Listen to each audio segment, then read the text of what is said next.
أعوذ بالله من الشيطان الرجيم. بسم الله الرحمن الرحيم. ألف لام ميم. ذلك الكتاب لا ريب فيه هدى للمتقين الذين يؤمنون بالغيب ويقيمون الصلاة ومما رزقناهم ينفقون والذين يؤمنون بما أنزل إليك وما أنزل من قبلك وبالآخرة هم يوقنون أولئك على هدى من ربهم وأولئك هم المفلحون. إن الذين كفروا سواء عليهم أأنذرتهم أم لم تنذرهم لا يؤمنون. ختم الله على قلوبهم وعلى سمعهم وعلى أبصارهم غشاوة ولهم عذاب عظيم. ومن الناس من يقول آمنا بالله وباليوم الآخر وما هم بمؤمنين يخادعون الله والذين آمنوا وما يخدعون إلا أنفسهم وما يشعرون. في قلوبهم مرض فزادهم الله مرضا ولهم عذاب أليم بما كانوا يكذبون. وإذا قيل لهم لا تفسدوا في الأرض قالوا إنما نحن مصلحون ألا إنهم هم المفسدون ولكن لا يشعرون. وإذا قيل لهم آمنوا كما آمن الناس قالوا أنؤمن كما آمن السفهاء ألا إنهم هم السفهاء ولكن لا يعلمون. وإذا لقوا الذين آمنوا قالوا آمنا وإذا خلوا إلى شياطينهم قالوا إنا معكم إنما نحن مستهزئون. الله يستهزئ بهم ويمدهم في طغيانهم يعمهون. أولئك الذين اشتروا الضلالة بالهدى فما ربحت تجارتهم وما كانوا مهتدين. مثلهم كمثل الذي استوقد نارا فلما أضاءت ما حوله ذهب الله بنورهم وتركهم في ظلمات لا يبصرون. صم بكم عمي فهم لا يرجعون. أو كصيب من السماء فيه ظلمات ورعد وبرق يجعلون أصابعهم في آذانهم من الصواعق حذر الموت والله محيط بالكافرين. يكاد البرق يخطف أبصارهم كلما أضاء لهم مشوا فيه وإذا أظلم عليهم قاموا ولو شاء الله لذهب بسمعهم وأبصارهم إن الله على كل شيء قدير. يا أيها الناس اعبدوا ربكم الذي خلقكم والذين من قبلكم لعلكم تتقون. الذي جعل لكم الأرض فراشا والسماء بناء وأنزل من السماء ماء فأخرج به من الثمرات رزقا لكم فلا تجعلوا لله أندادا وأنتم تعلمون. وإن كنتم في ريب مما نزلنا على عبدنا فأتوا بسورة من مثله وادعوا شهداءكم من دون الله إن كنتم صادقين. فإن لم تفعلوا ولن تفعلوا فاتقوا النار التي وقودها الناس والحجارة أعدت للكافرين. وبشر الذين آمنوا وعملوا الصالحات أن لهم جنات تجري من تحتها الأنهار كلما رزقوا منها من ثمرة رزقا قالوا هذا الذي رزقنا من قبل وأتوا به متشابها ولهم فيها أزواج مطهرة وهم فيها خالدون. إن الله لا يستحيي أن يضرب مثلا ما بعوضة فما فوقها فأما الذين آمنوا فيعلمون أنه الحق من ربهم وأما الذين كفروا فيقولون ماذا أراد الله بهذا مثلا يضل به كثيرا ويهدي به كثيرا وما يضل به إلا الفاسقين الذين ينقضون عهد الله من بعد ميثاقه ويقطعون ما أمر الله به أن يوصل ويفسدون في الأرض أولئك هم الخاسرون. كيف تكفرون بالله وكنتم أمواتا فأحياكم ثم يميتكم ثم يحييكم ثم إليه ترجعون. هو الذي خلق لكم ما في الأرض جميعا ثم استوى إلى السماء فسواهن 7 سماوات وهو بكل شيء عليم. وإذ قال ربك للملائكة إني جاعل في الأرض خليفة قالوا أتجعل فيها من يفسد فيها ويسفك الدماء ونحن نسبح بحمدك ونقدس لك قال إني أعلم ما لا تعلمون. وعلم آدم الأسماء كلها ثم عرضهم على الملائكة فقال أنبئوني بأسماء هؤلاء إن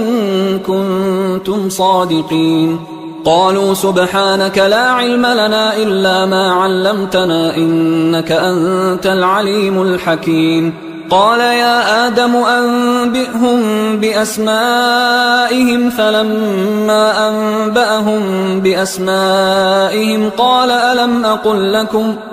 ألم أقل لكم إني أعلم غيب السماوات والأرض وأعلم ما تبدون وما كنتم تكتمون. وإذ قلنا للملائكة اسجدوا لآدم فسجدوا إلا إبليس أبى واستكبر وكان من الكافرين. وقلنا يا آدم اسكن أنت وزوجك الجنة وكلا منها رغدا حيث شئتما ولا تقربا هذه الشجرة فتكونا من الظالمين. فأزلهما الشيطان عنها فأخرجهما مما كانا فيه وقلنا اهبطوا بعضكم لبعض عدو ولكم في الأرض مستقر ومتاع إلى حين. فتلقى آدم من ربه كلمات فتاب عليه إنه هو التواب الرحيم. قلنا اهبطوا منها جميعا فإما يأتينكم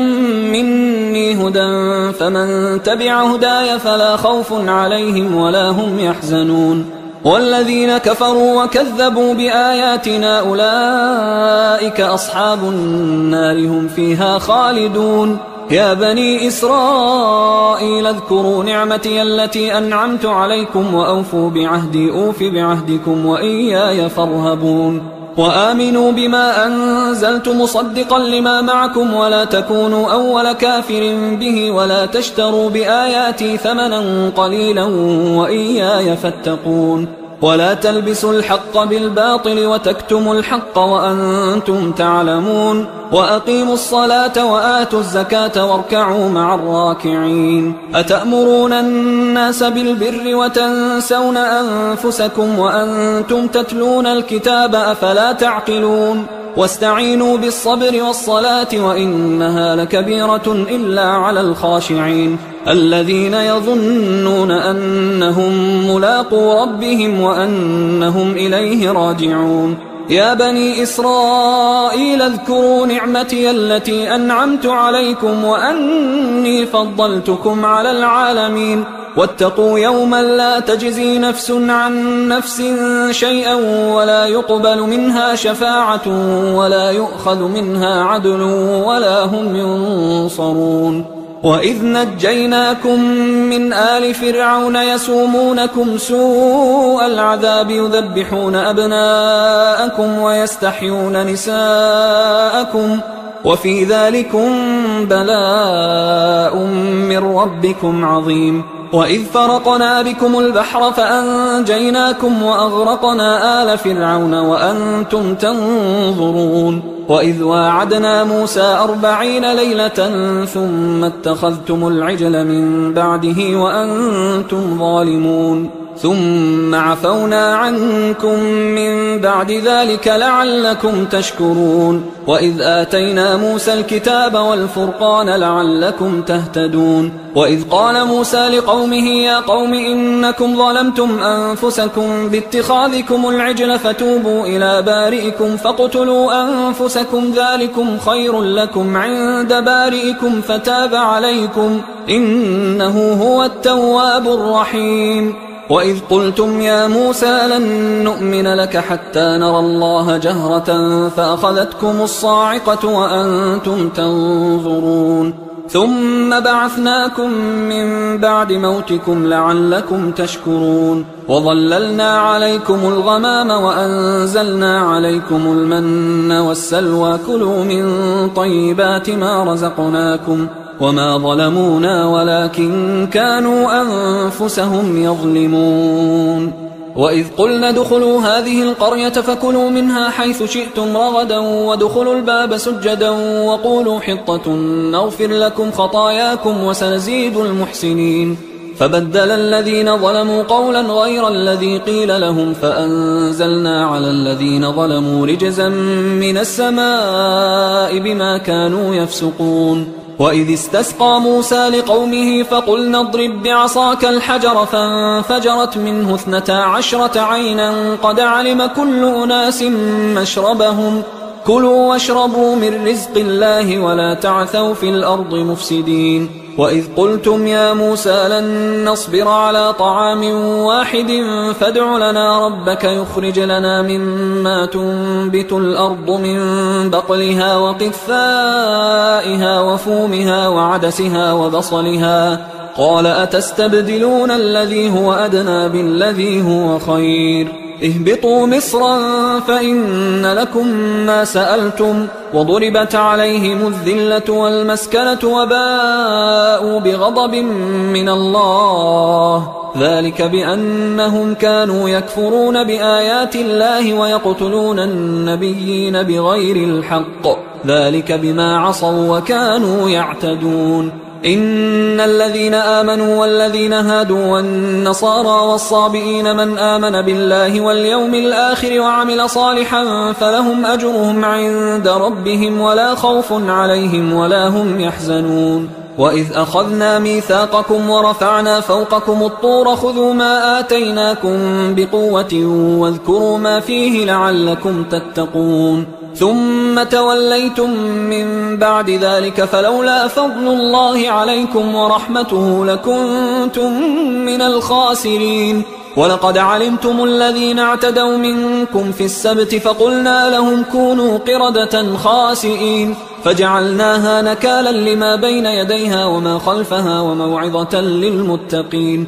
وإذ قال موسى لقومه إن الله يأمركم أن تذبحوا بقرة قالوا أتتخذنا هزوا قال أعوذ بالله أن أكون من الجاهلين قالوا ادع لنا ربك يبين لنا ما هي قال إنه يقول إنها بقرة لا فارض ولا بكر عوان بين ذلك فافعلوا ما تؤمرون قالوا ادع لنا ربك يبين لنا ما لونها قال إنه يقول إنها بقرة صفراء فاقع لونها تسر الناظرين قالوا ادع لنا ربك يبين لنا ما هي إن البقرة شابه علينا وإنا إن شاء الله لمهتدون قال إنه يقول إنها بقرة لا ذلول تثير الأرض ولا تسقي الحرث مسلمة لا شية فيها قالوا الآن جئت بالحق فذبحوها وما كادوا يفعلون وإذ قتلتم نفسا فادارأتم فيها والله مخرج ما كنتم تكتمون فقلنا اضربوه ببعضها كذلك يحيي الله الموتى ويريكم آياته لعلكم تعقلون ثم قست قلوبكم من بعد ذلك فهي كالحجارة أو أشد قسوة وإن من الحجارة لما يتفجر منه الأنهار وإن منها لما يشقق فيخرج منه الماء وإن منها لما يهبط من خشية الله وما الله بغافل عما تعملون أفتطمعون أن يؤمنوا لكم وقد كان فريق منهم يسمعون كلام الله ثم يحرفونه من بعد ما عقلوه وهم يعلمون وإذا لقوا الذين آمنوا قالوا آمنا وإذا خلا بعضهم إلى بعض قالوا أتحدثونهم بما فتح الله عليكم ليحاجوكم به عند ربكم أفلا تعقلون أولا يعلمون أن الله يعلم ما يسرون وما يعلنون ومنهم أميون لا يعلمون الكتاب إلا أماني وإنهم إلا يظنون فويل للذين يكتبون الكتاب بأيديهم ثم يقولون هذا من عند الله ليشتروا به ثمنا قليلا فويل لهم مما كتبت أيديهم وويل لهم مما يكسبون وقالوا لن تمسنا النار إلا أياما معدودة قل أتخذتم عند الله عهدا فلن يخلف الله عهده أم تقولون على الله ما لا تعلمون بلى من كسب سيئة وأحاطت به خطيئته فأولئك أصحاب النار هم فيها خالدون والذين آمنوا وعملوا الصالحات أولئك أصحاب الجنة هم فيها خالدون وإذ أخذنا ميثاق بني إسرائيل لا تعبدون إلا الله وبالوالدين إحسانا وذي القربى واليتامى والمساكين وقولوا للناس حسنا وأقيموا الصلاة وآتوا الزكاة ثم توليتم إلا قليلا منكم وأنتم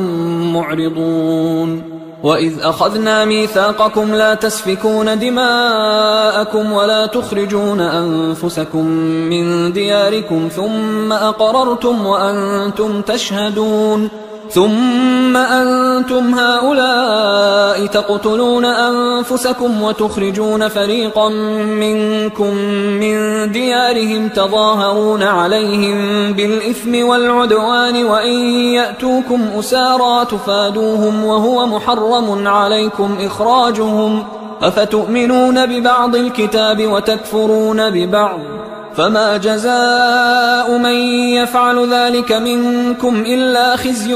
في الحياة الدنيا ويوم القيامة يردون إلى أشد العذاب وما الله بغافل عما تعملون أولئك الذين اشتروا الحياة الدنيا بالآخرة فلا يخفف عنهم العذاب ولا هم ينصرون ولقد آتينا موسى الكتاب وقفينا من بعده بالرسل وآتينا عيسى ابن مريم البينات وأيدناه بروح القدس أفكلما جاءكم رسول بما لا تهوى أنفسكم استكبرتم ففريقا كذبتم وفريقا تقتلون وقالوا قلوبنا غلف بل لعنهم الله بكفرهم فقليلا ما يؤمنون ولما جاءهم كتاب من عند الله مصدق لما معهم وكانوا من قبل يستفتحون على الذين كفروا فلما جاءهم ما عرفوا كفروا به فلعنة الله على الكافرين بئس ما اشتروا به أنفسهم أن يكفروا بما أنزل الله بغيا أن ينزل الله من فضله على من يشاء من عباده فباءوا بغضب على غضب وللكافرين عذاب مهين وإذا قيل لهم آمنوا بما أنزل الله قالوا نؤمن بما أنزل علينا ويكفرون بما وراءه وهو الحق مصدقا لما معهم قل فلم تقتلون أنبياء الله من قبل إن كنتم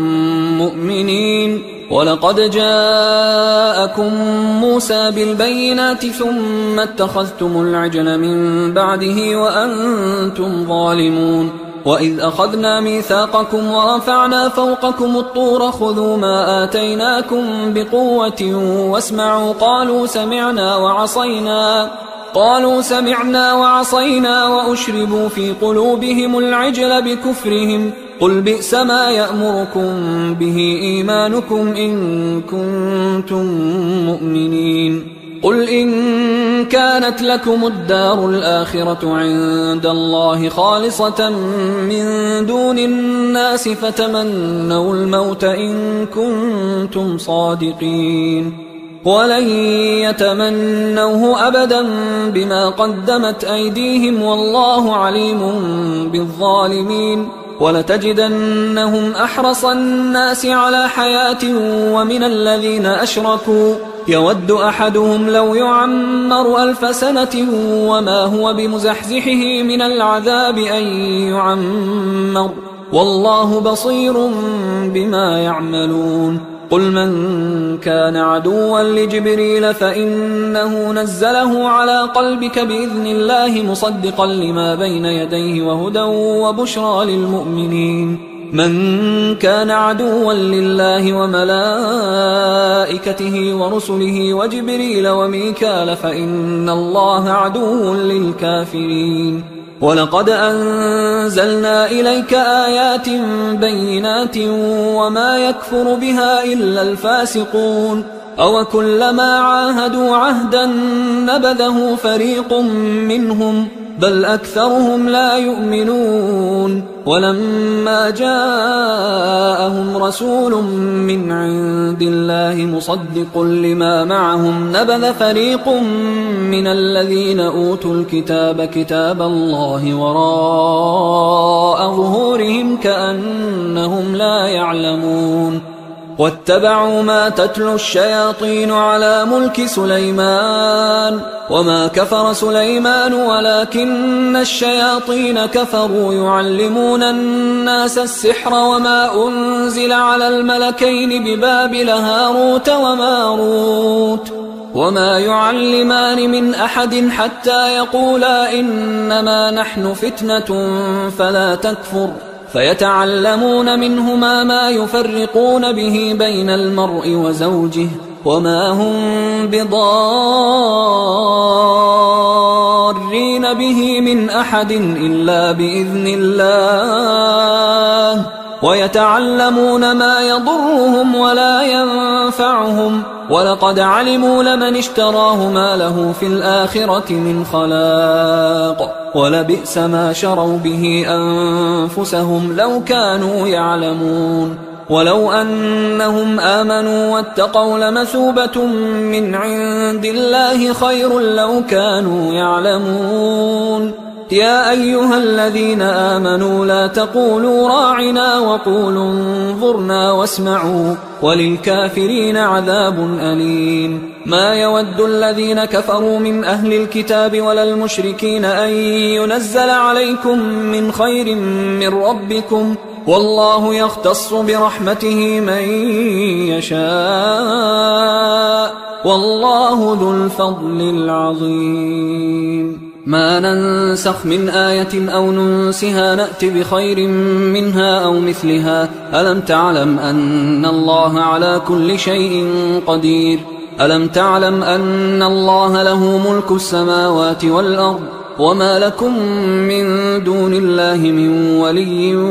ولا نصير أم تريدون أن تسألوا رسولكم كما سئل موسى من قبل ومن يتبدل الكفر بالإيمان فقد ضل سواء السبيل ود كثير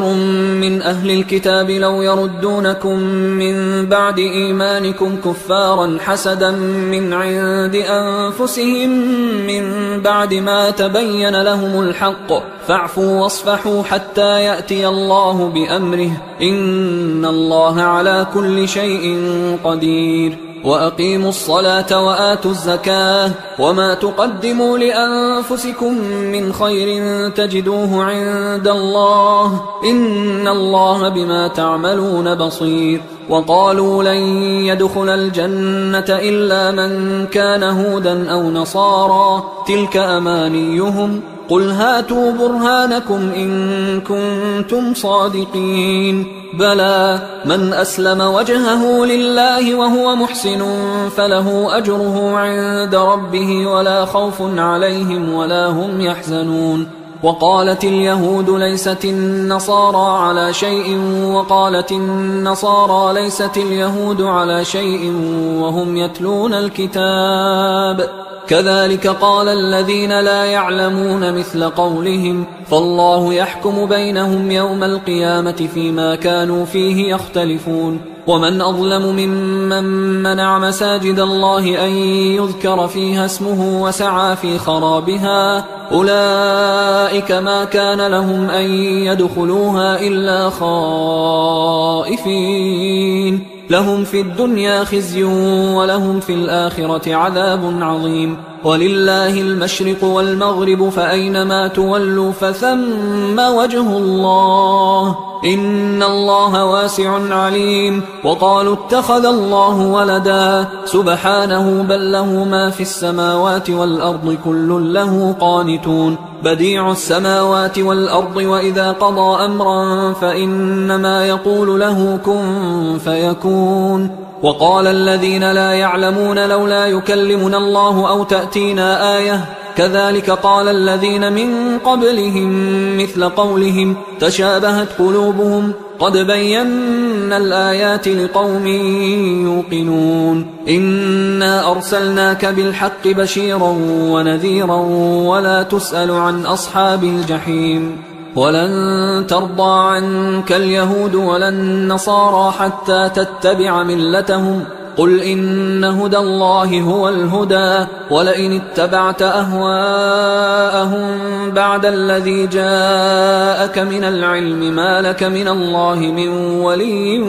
ولا نصير الذين آتيناهم الكتاب يتلونه حق تلاوته أولئك يؤمنون به ومن يكفر به فأولئك هم الخاسرون يا بني إسرائيل اذكروا نعمتي التي أنعمت عليكم وأني فضلتكم على العالمين واتقوا يوما لا تجزي نفس عن نفس شيئا ولا يقبل منها عدل ولا تنفعها شفاعة ولا هم ينصرون وإذ ابتلى إبراهيم ربه بكلمات فأتمهن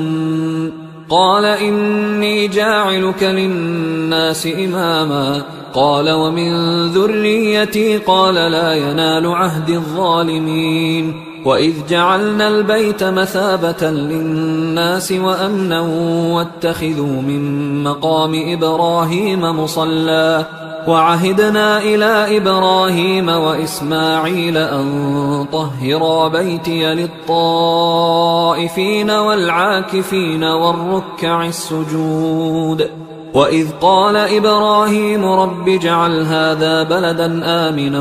وارزق أهله من الثمرات من آمن منهم بالله واليوم الآخر قال ومن كفر فأمتعه قليلا ثم أضطره إلى عذاب النار وبئس المصير وإذ يرفع إبراهيم القواعد من البيت وإسماعيل ربنا تقبل منا إنك أنت السميع العليم ربنا وجعلنا مسلمين لك ومن ذريتنا أمة مسلمة لك وأرنا مناسكنا وتب علينا إنك أنت التواب الرحيم ربنا وبعث فيهم رسولا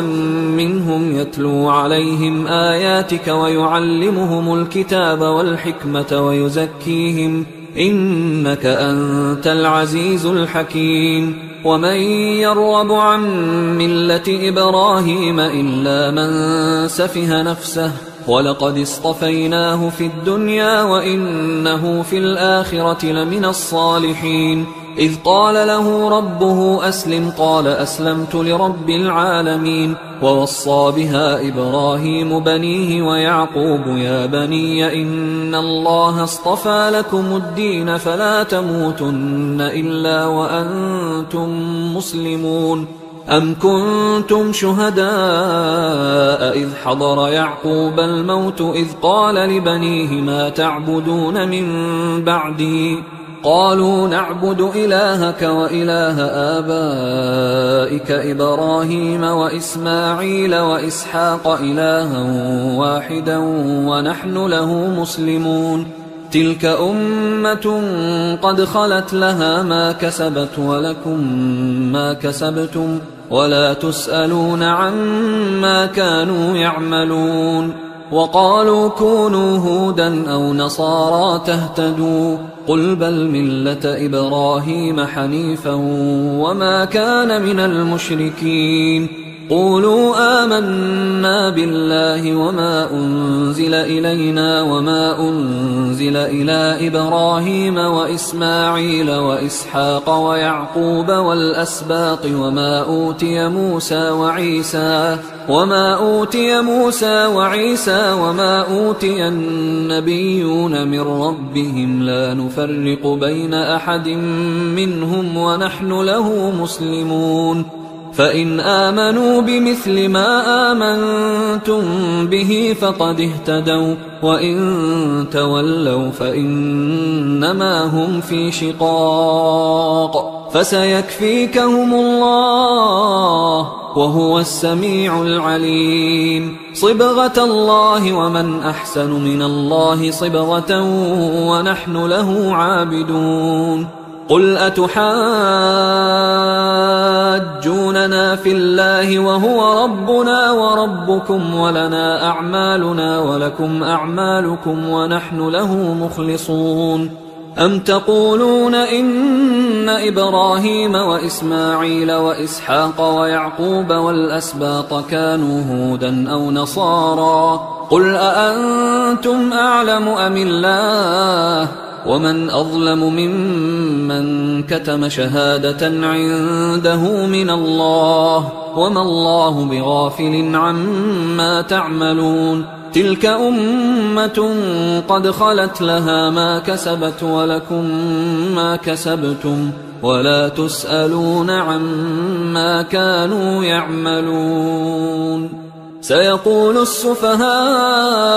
من الناس ما ولاهم عن قبلتهم التي كانوا عليها قل لله المشرق والمغرب يهدي من يشاء إلى صراط مستقيم وكذلك جعلناكم أمة وسطا لتكونوا شهداء على الناس ويكون الرسول عليكم شهيدا وما جعلنا القبلة التي كنت عليها إلا لنعلم من يتبع الرسول ممن ينقلب على عقبيه وإن كانت لكبيرة إلا على الذين هدى الله وما كان الله ليضيع إيمانكم إن الله بالناس لرؤوف رحيم قد نرى تقلب وجهك في السماء فلنولينك قبلة ترضاها فول وجهك شطر المسجد الحرام وحيث ما كنتم فولوا وجوهكم شطره وإن الذين أوتوا الكتاب ليعلمون أنه الحق من ربهم وما الله بغافل عما يعملون ولئن أتيت الذين أوتوا الكتاب بكل آية ما تبعوا قبلتك وما أنت بتابع قبلتهم وما بعضهم بتابع قبلة بعض ولئن اتبعت أهواءهم من بعد ما جاءك من العلم إنك إذا لمن الظالمين الذين آتيناهم الكتاب يعرفونه كما يعرفون أبناءهم وإن فريقا منهم ليكتمون الحق وهم يعلمون. الحق من ربك فلا تكونن من الممترين. ولكل وجهة هو موليها فاستبقوا الخيرات أينما تكونوا يأت بكم الله جميعا إن الله على كل شيء قدير. ومن حيث خرجت فول وجهك شطر المسجد الحرام وإنه للحق من ربك وما الله بغافل عما تعملون. ومن حيث خرجت فول وجهك شطر المسجد الحرام وحيث ما كنتم فولوا وجوهكم شطره لئلا يكون للناس عليكم حجة إلا الذين ظلموا منهم فلا تخشوهم واخشوني ولأتم نعمتي عليكم ولعلكم تهتدون. كما أرسلنا فيكم رسولا منكم يتلو عليكم آياتنا ويزكيكم ويعلمكم الكتاب والحكمة ويعلمكم ما لم تكونوا تعلمون. فاذكروني أذكركم واشكروا لي ولا تكفرون. يا أيها الذين آمنوا استعينوا بالصبر والصلاة إن الله مع الصابرين. ولا تقولوا لمن يقتل في سبيل الله أموات بل أحياء ولكن لا تشعرون. ولنبلونكم بشيء من الخوف والجوع ونقص من الأموال والأنفس والثمرات وبشر الصابرين الذين إذا أصابتهم مصيبة قالوا إنا لله وإنا إليه راجعون. أولئك عليهم صلوات من ربهم ورحمة وأولئك هم المهتدون. إن الصفا والمروة من شعائر الله فمن حج البيت أو اعتمر فلا جناح عليه أن يطوف بهما ومن تطوع خيرا فإن الله شاكر عليم. إن الذين يكتمون ما أنزلنا من البينات والهدى من بعد ما بيناه للناس في الكتاب أولئك يلعنهم الله ويلعنهم اللاعنون إلا الذين تابوا وأصلحوا وبينوا فأولئك أتوب عليهم وأنا التواب الرحيم. إن الذين كفروا وماتوا وهم كفار أولئك عليهم لعنة الله والملائكة والناس أجمعين خالدين فيها لا يخفف عنهم العذاب ولا هم ينظرون. وإلهكم إله واحد لا إله إلا هو الرحمن الرحيم. إن في خلق السماوات والأرض واختلاف الليل والنهار والفلك التي تجري في البحر بما ينفع الناس وما أنزل الله من السماء من ماء فأحيا به الأرض بعد موتها وبث فيها من كل دابة وتصريف الرياح والسحاب المسخر بين السماء والأرض لآيات لقوم يعقلون. ومن الناس من يتخذ من دون الله أندادا يحبونهم كحب الله والذين آمنوا أشد حبا لله. ولو يرى الذين ظلموا إذ يرون العذاب أن القوة لله جميعا وأن الله شديد العذاب. إذ تبرأ الذين اتبعوا من الذين اتبعوا ورأوا العذاب وتقطعت بهم الأسباب وقال الذين اتبعوا لو أن لنا كرة فنتبرأ منهم كما تبرأوا منا كذلك يريهم الله أعمالهم حسرات عليهم وما هم بخارجين من النار. يا أيها الناس كلوا مما في الأرض حلالا طيبا ولا تتبعوا خطوات الشيطان إنه لكم عدو مبين. إنما يأمركم بالسوء والفحشاء وأن تقولوا على الله ما لا تعلمون. وإذا قيل لهم اتبعوا ما أنزل الله قالوا بل نتبع ما ألفينا عليه آباءنا أولو كان آباؤهم لا يعقلون شيئا ولا يهتدون. ومثل الذين كفروا كمثل الذي ينعق بما لا يسمع إلا دعاء ونداء صم بكم عمي فهم لا يعقلون. يا أيها الذين آمنوا كلوا من طيبات ما رزقناكم واشكروا لله إن كنتم إياه تعبدون. إنما حرم عليكم الميتة والدم ولحم الخنزير وما أهل به لغير الله فمن اضطر غير باغ ولا عاد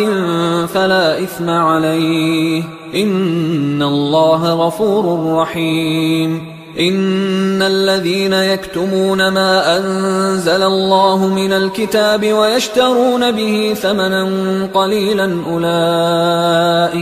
أولئك ما يأكلون في بطونهم إلا النار ولا يكلمهم الله يوم القيامة ولا يزكيهم ولهم عذاب أليم. أولئك الذين اشتروا الضلالة بالهدى والعذاب بالمغفرة فما أصبرهم على النار ذلك بأن الله نزل الكتاب بالحق وإن الذين اختلفوا في الكتاب لفي شقاق بعيد. ليس البر أن تولوا وجوهكم قبل المشرق والمغرب ولكن البر من آمن بالله واليوم الآخر والملائكة والكتاب والنبيين وآتى المال على حبه ذوي القربى واليتامى والمساكين وابن السبيل والسائلين وفي الرقاب وأقام الصلاة وآتى الزكاة والموفون بعهدهم إذا عاهدوا والصابرين في البأساء والضراء وحين البأس أولئك الذين صدقوا وأولئك هم المتقون. يا أيها الذين آمنوا كتب عليكم القصاص في القتلى الحر بالحر والعبد بالعبد والأنثى بالأنثى فمن عفي له من أخيه شيء فاتباع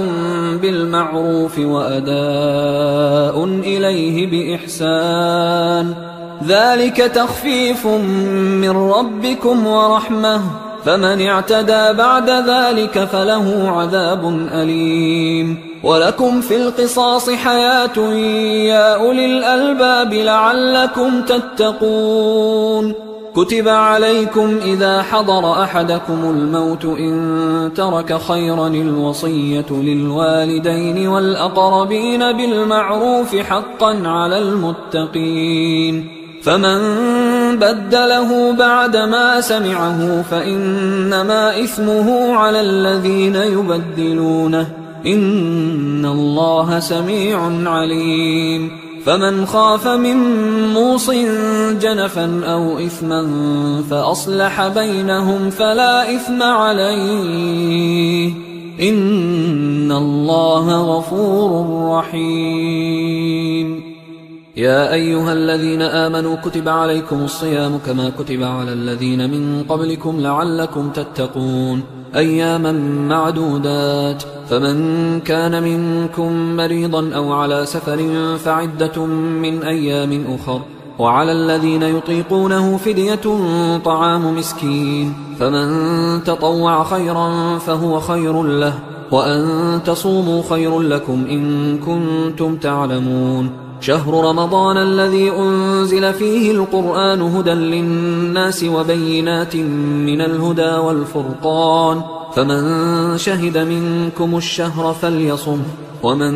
كان مريضا أو على سفر فعدة من أيام أخر، يريد الله بكم اليسر ولا يريد بكم العسر ولتكملوا العدة ولتكبروا الله على ما هداكم ولعلكم تشكرون. وإذا سألك عبادي عني فإني قريب أجيب دعوة الداعي إذا دعان، فليستجيبوا لي وليؤمنوا بي لعلهم يرشدون. أحل لكم ليلة الصيام الرفث إلى نسائكم هن لباس لكم وأنتم لباس لهن، علم الله أنكم كنتم تختانون أنفسكم فتاب عليكم وعفى عنكم، فالآن باشروهن وابتغوا ما كتب الله لكم، وكلوا واشربوا حتى يتبين لكم الخيط الأبيض من الخيط الأسود من الفجر، ثم أتموا الصيام إلى الليل، ولا تباشروهن وأنتم عاكفون في المساجد، تلك حدود الله فلا تقربوها، كذلك يبين الله آياته للناس لعلهم يتقون. ولا تأكلوا أموالكم بينكم بالباطل وتدلوا بها إلى الحكام لتأكلوا فريقا من أموال الناس بالإثم وأنتم تعلمون. يسألونك عن الأهلة قل هي مواقيت للناس والحج، وليس البر بأن تأتوا البيوت من ظهورها ولكن البر من اتقى، وأتوا البيوت من أبوابها واتقوا الله لعلكم تفلحون. وقاتلوا في سبيل الله الذين يقاتلونكم ولا تعتدوا إن الله لا يحب المعتدين. وقتلوهم حيث ثقفتموهم وأخرجوهم من حيث أخرجوكم والفتنة أشد من القتل، ولا تقاتلوهم عند المسجد الحرام حتى يقاتلوكم فيه، فإن قاتلوكم فاقتلوهم، كذلك جزاء الكافرين، فإن انتهوا فإن الله غفور رحيم. وقاتلوهم حتى لا تكون فتنة ويكون الدين لله، فإن انتهوا فلا عدوان إلا على الظالمين. الشهر الحرام بالشهر الحرام والحرمات قصاص، فمن اعتدى عليكم فاعتدوا عليه بمثل ما اعتدى عليكم، واتقوا الله واعلموا أن الله مع المتقين. وأنفقوا في سبيل الله ولا تلقوا بأيديكم إلى التهلكة وأحسنوا إن الله يحب المحسنين. وأتموا الحج والعمرة لله، فإن أحصرتم فما استيسر من الهدي، ولا تحلقوا رؤوسكم حتى يبلغ الهدي محله، فمن كان منكم مريضا أو به أذى من رأسه ففدية من صيام أو صدقة أو نسك، فإذا أمنتم فمن تمتع بالعمرة إلى الحج فما استيسر من الهدي، فمن لم يجد فصيام 3 أيام في الحج و7 إذا رجعتم، تلك 10 كاملة، ذلك لمن لم يكن أهله حاضر المسجد الحرام. واتقوا الله واعلموا أن الله شديد العقاب. الحج أشهر معلومات، فمن فرض فيهن الحج فلا رفث ولا فسوق ولا جدال في الحج وما تفعلوا من خير يعلمه الله وتزودوا فإن خير الزاد التقوى واتقون يا أولي الألباب ليس عليكم جناح أن تبتغوا فضلا من ربكم فإذا أفضتم من عرفات فاذكروا الله عند المشعر الحرام واذكروه كما هداكم وإن كنتم من قبله لمن الضالين ثم أفيضوا من حيث أفاض الناس واستغفروا الله إن الله غفور رحيم فإذا قضيتم مناسككم فاذكروا الله كذكركم آباءكم أو أشد ذكرا فمن الناس من يقول ربنا آتنا في الدنيا وما له في الآخرة من خلاق ومنهم من يقول ربنا آتنا في الدنيا حسنة وفي الآخرة حسنة وقنا عذاب النار أولئك لهم نصيب مما كسبوا والله سريع الحساب واذكروا الله في أيام معدودات فمن تعجل في يومين فلا إثم عليه ومن تأخر فلا إثم عليه لمن اتقى واتقوا الله واعلموا أنكم إليه تحشرون ومن الناس من يعجبك قوله في الحياة الدنيا ويشهد الله على ما في قلبه وهو ألد الخصام وإذا تولى سعى في الأرض ليفسد فيها ويهلك الحرث والنسل والله لا يحب الفساد وإذا قيل له اتق الله أخذته العزة بالإثم فحسبه جهنم ولبئس المهاد ومن الناس من يشري نفسه ابتغاء مرضات الله والله رؤوف بالعباد يا أيها الذين آمنوا ادخلوا في السلم كافة ولا تتبعوا خطوات الشيطان إنه لكم عدو مبين فإن زللتم من بعد ما جاءتكم البينات فاعلموا أن الله عزيز حكيم هل ينظرون إلا أن يأتيهم الله في ظلل من الغمام والملائكة وقضي الأمر وإلى الله ترجع الأمور سل بني إسرائيل كم آتيناهم من آية بينة ومن يبدل نعمة الله من بعد ما جاءته فإن الله شديد العقاب زين للذين كفروا الحياة الدنيا ويسخرون من الذين آمنوا والذين اتقوا فوقهم يوم القيامة والله يرزق من يشاء بغير حساب كان الناس أمة واحدة فبعث الله النبيين مبشرين ومنذرين وأنزل معهم الكتاب بالحق ليحكم بين الناس فيما اختلفوا فيه وما اختلف فيه إلا الذين أوتوه من بعد ما جاءتهم البينات بغيا بينهم فهدى الله الذين آمنوا لما اختلفوا فيه من الحق بإذنه والله يهدي من يشاء إلى صراط مستقيم أم حسبتم أن تدخلوا الجنة ولما يأتكم مثل الذين خلوا من قبلكم مستهم البأساء والضراء وزلزلوا حتى يقول الرسول والذين آمنوا معه متى نصر الله ألا إن نصر الله قريب يسألونك ماذا ينفقون قل ما أنفقتم من خير فللوالدين والأقربين واليتامى والمساكين وابن السبيل وما تفعلوا من خير فإن الله به عليم كتب عليكم القتال وهو كره لكم وعسى أن تكرهوا شيئا وهو خير لكم وعسى أن تحبوا شيئا وهو شر لكم والله يعلم وأنتم لا تعلمون يسألونك عن الشهر الحرام قتال فيه قل قتال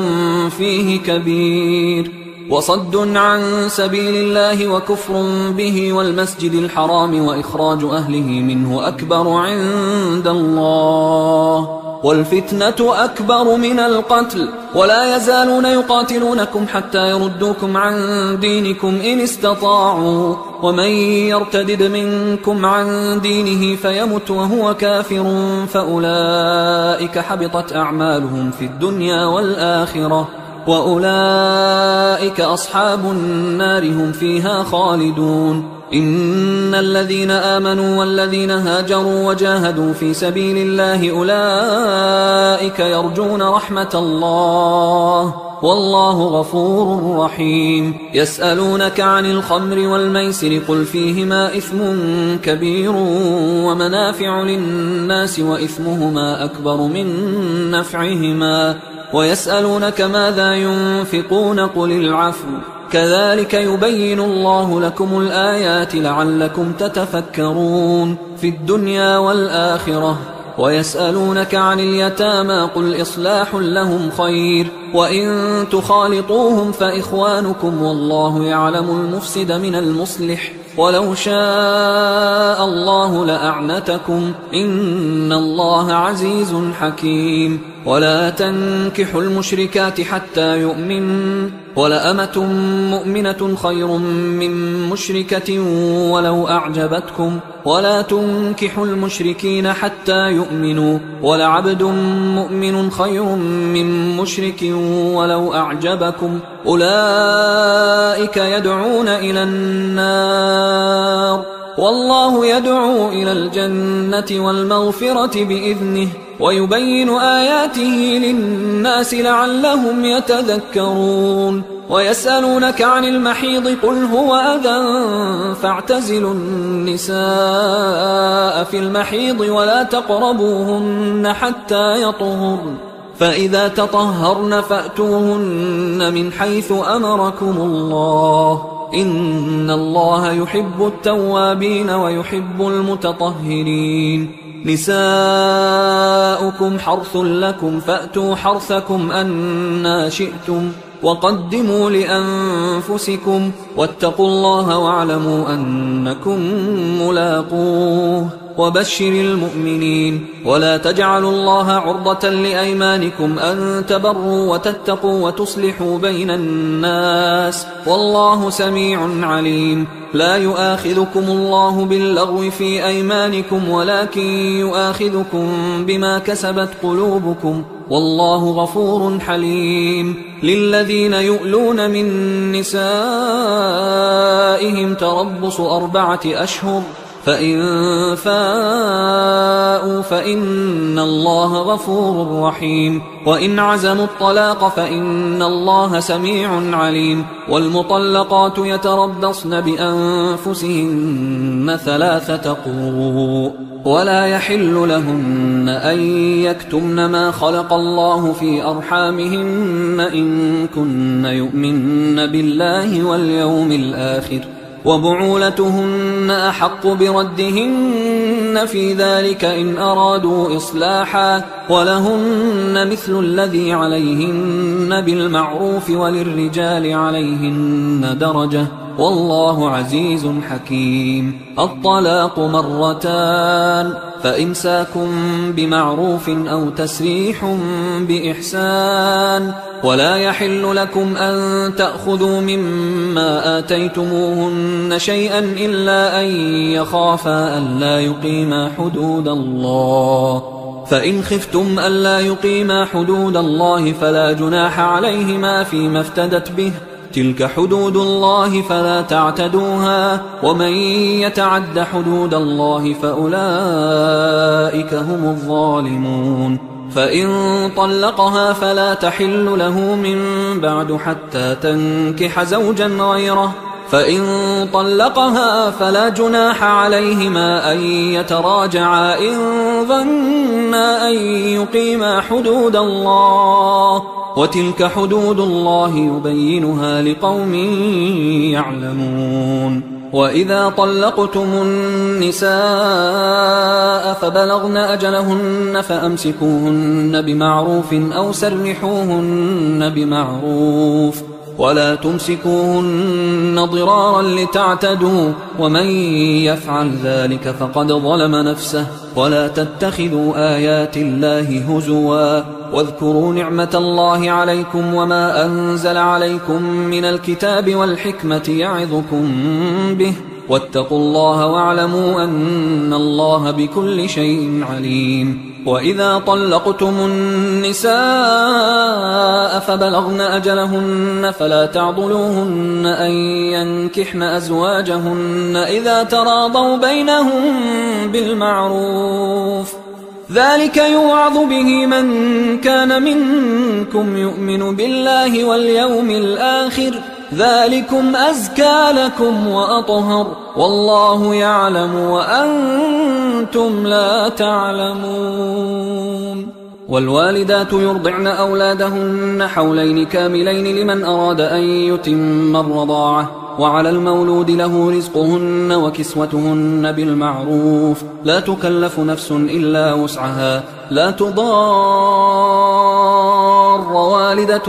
بولدها ولا مولود له بولده، وعلى الوارث مثل ذلك، فإن أرادا فصالا عن تراض منهما وتشاور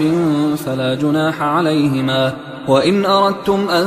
تسترضعوا أولادكم فلا جناح عليكم إذا سلمتم ما آتيتم بالمعروف، واتقوا الله واعلموا أن الله بما تعملون بصير. والذين يتوفون منكم ويذرون أزواجا يتربصن بأنفسهن 4 أشهر وعشرا، فإذا بلغن أجلهن فلا جناح عليكم فيما فعلن في أنفسهن بالمعروف، والله بما تعملون خبير. ولا جناح عليكم فيما عرضتم به من خطبة النساء أو أكننتم في أنفسكم، علم الله أنكم ستذكرونهن ولكن لا تواعدوهن سرا إلا أن تقولوا قولا معروفا، ولا تعزموا عقدة النكاح حتى يبلغ الكتاب أجله، واعلموا أن الله يعلم ما في أنفسكم فاحذروه،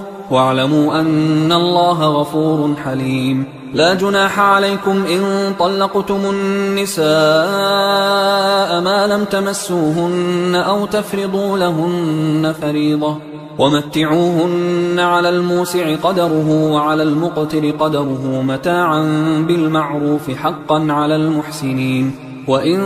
طلقتموهن من قبل أن تمسوهن وقد فرضتم لهن فريضة فنصف ما فرضتم إلا أن يعفون أو يعفو الذي بيده عقدة النكاح، وأن تعفوا أقرب للتقوى، ولا تنسوا الفضل بينكم، إن الله بما تعملون بصير. حافظوا على الصلوات والصلاة الوسطى وقوموا لله قانتين، فإن خفتم فرجالا أو ركبانا، فإذا أمنتم فاذكروا الله كما علمكم ما لم تكونوا تعلمون. والذين يتوفون منكم ويذرون أزواجا وصية لأزواجهم متاعا إلى الحول غير إخراج، فإن خرجن فلا جناح عليكم فيما فعلن في أنفسهن من معروف، والله عزيز حكيم. وللمطلقات متاع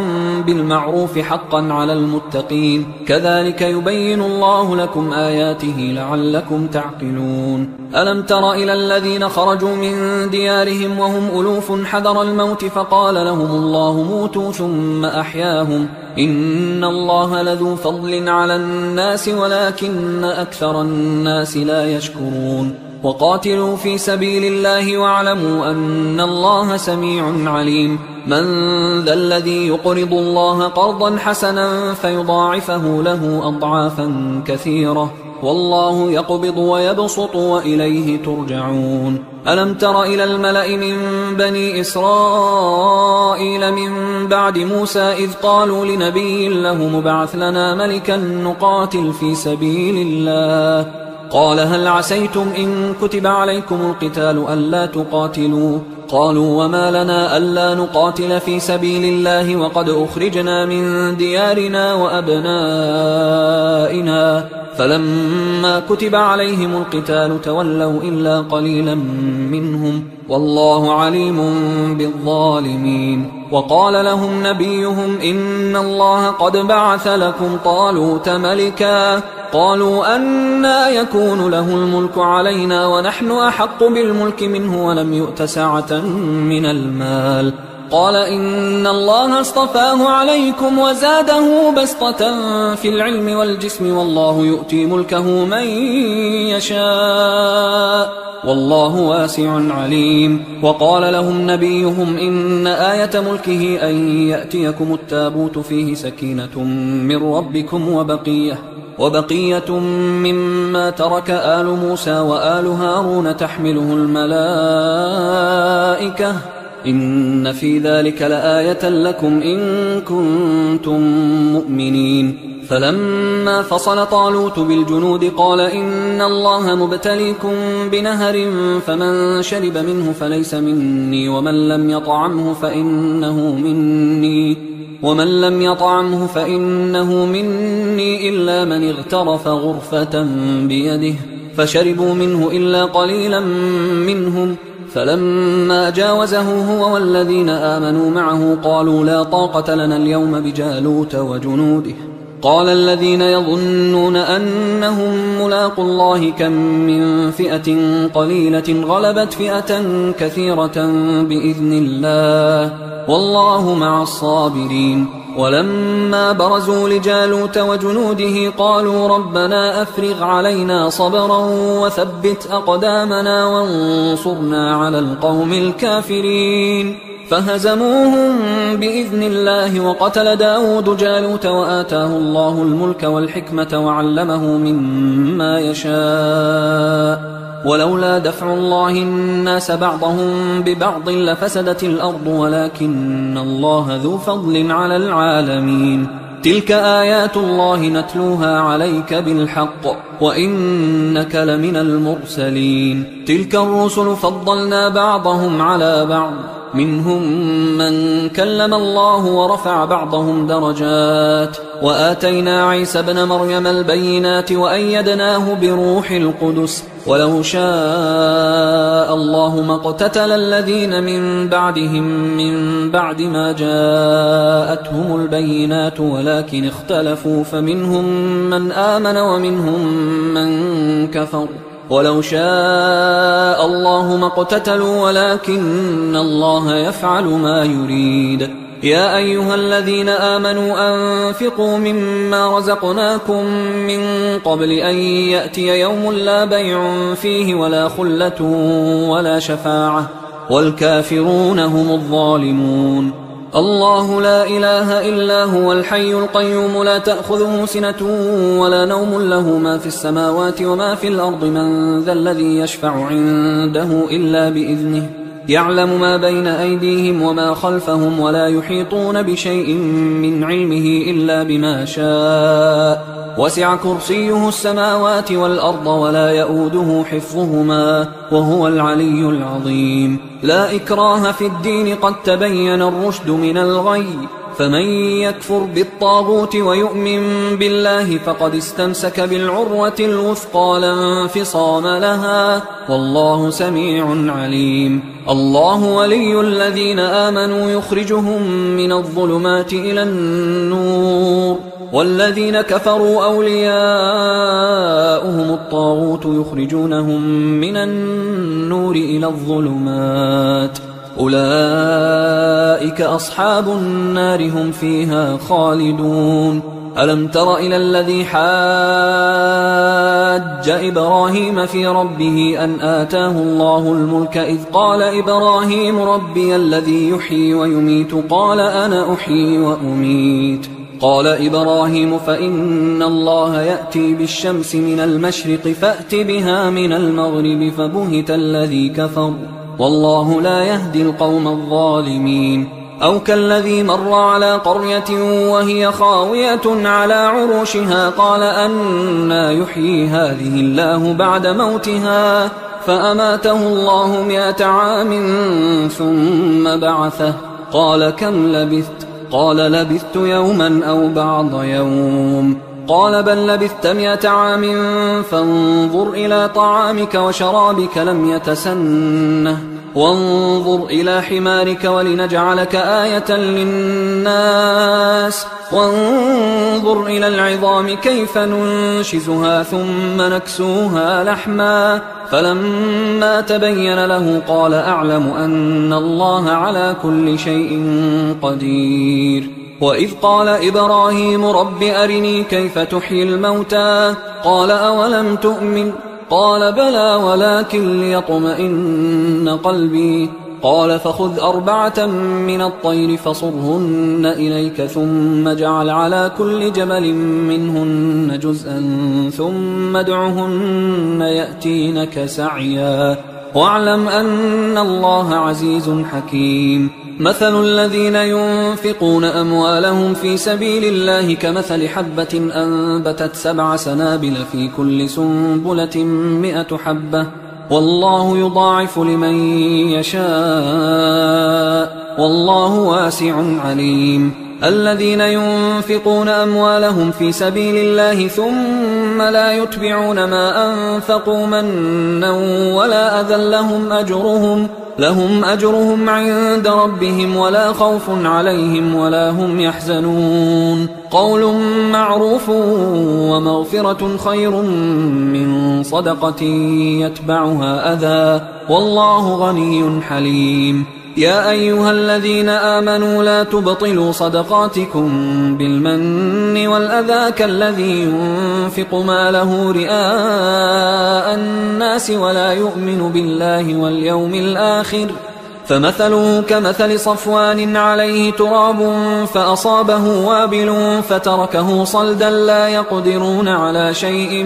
مما كسبوا والله لا يهدي القوم الكافرين. ومثل الذين ينفقون أموالهم ابتغاء مرضات الله وتثبيتا من أنفسهم كمثل جنة بربوة أصابها وابل فآتت أكلها ضعفين فإن لم يصبها وابل فطل والله بما تعملون بصير. أيود أحدكم أن تكون له جنة من نخيل وأعناب تجري من تحتها الأنهار له فيها من كل الثمرات وأصابه الكبر وله ذرية ضعفاء فأصابها إعصار فيه نار فاحترقت كذلك يبين الله لكم الآيات لعلكم تتفكرون. يا أيها الذين آمنوا أنفقوا من طيبات ما كسبتم ومما أخرجنا لكم من الأرض ولا تيمموا الخبيث منه تنفقون ولستم بآخذيه إلا أن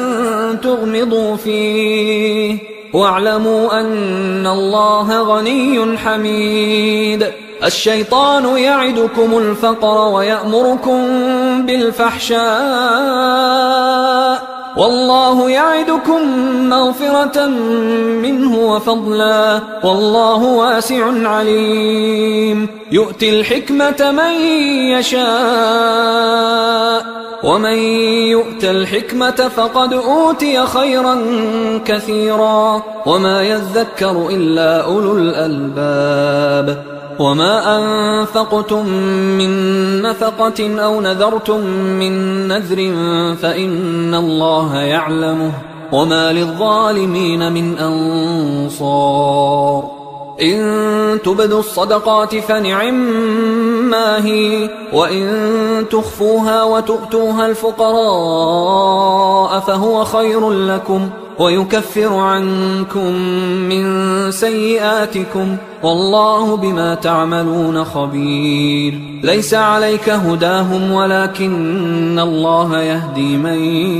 يشاء وما تنفقوا من خير فلأنفسكم وما تنفقون إلا ابتغاء وجه الله وما تنفقوا من خير يوفى إليكم وأنتم لا تظلمون للفقراء الذين أحصروا في سبيل الله لا يستطيعون ضربا في الأرض يحسبهم الجاهل أغنياء من التعفف تعرفهم بسيماهم لا يسألون الناس إلحافا وما تنفقوا من خير فإن الله به عليم الذين ينفقون أموالهم بالليل والنهار سرا وعلانية فلهم أجرهم عند ربهم ولا خوف عليهم ولا هم يحزنون الذين يأكلون الربا لا يقومون إلا كما يقوم الذي يتخبطه الشيطان من المس ذلك بأنهم قالوا إنما البيع مثل الربا وأحل الله البيع وحرم الربا فمن جاءه موعظة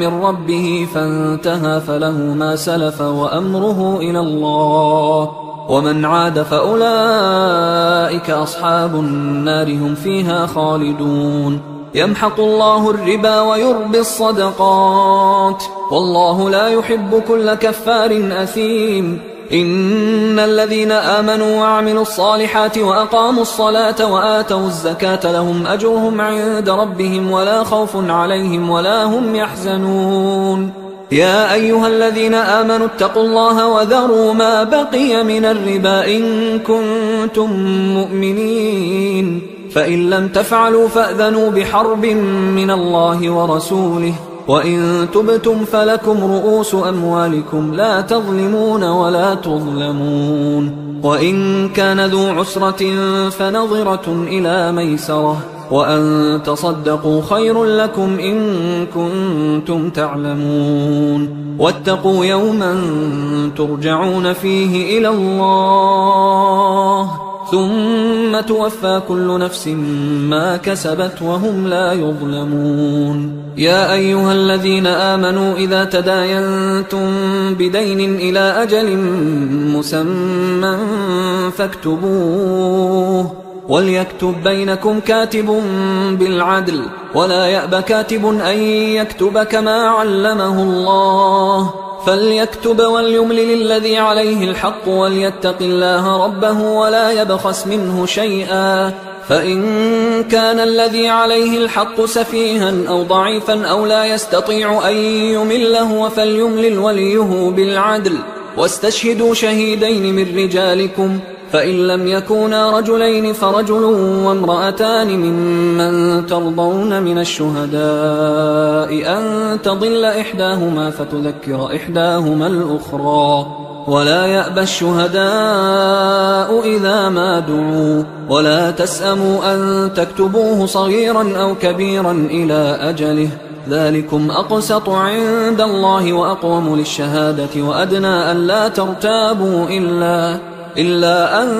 تكون تجارة حاضرة تديرونها بينكم فليس عليكم جناح ألا تكتبوها وأشهدوا إذا تبايعتم ولا يضار كاتب ولا شهيد، وإن تفعلوا فإنه فسوق بكم، واتقوا الله ويعلمكم الله، والله بكل شيء عليم. وإن كنتم على سفر ولم تجدوا كاتبا فرهان مقبوضة، فإن أمن بعضكم بعضا فليؤدي الذي اؤتمن أمانته وليتق الله ربه ولا تكتموا الشهادة، ومن يكتمها فإنه آثم قلبه، والله بما تعملون عليم. لله ما في السماوات وما في الأرض، وإن تبدوا ما في أنفسكم أو تخفوه يحاسبكم به الله، فيغفر لمن يشاء ويعذب من يشاء، والله على كل شيء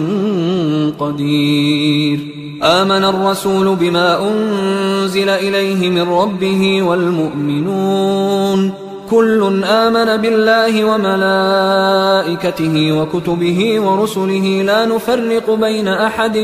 من رسله، وقالوا سمعنا وأطعنا غفرانك ربنا وإليك المصير. لا يكلف الله نفسا إلا وسعها، لها ما كسبت وعليها ما اكتسبت، ربنا لا تؤاخذنا إن نسينا أو أخطأنا، ربنا ولا تحمل علينا إصرا كما حملته على الذين من قبلنا، ربنا ولا تحملنا ما لا طاقة لنا به، واعف عنا واغفر لنا وارحمنا، أنت مولانا فانصرنا على القوم الكافرين. حصريا على قارئ القرآن.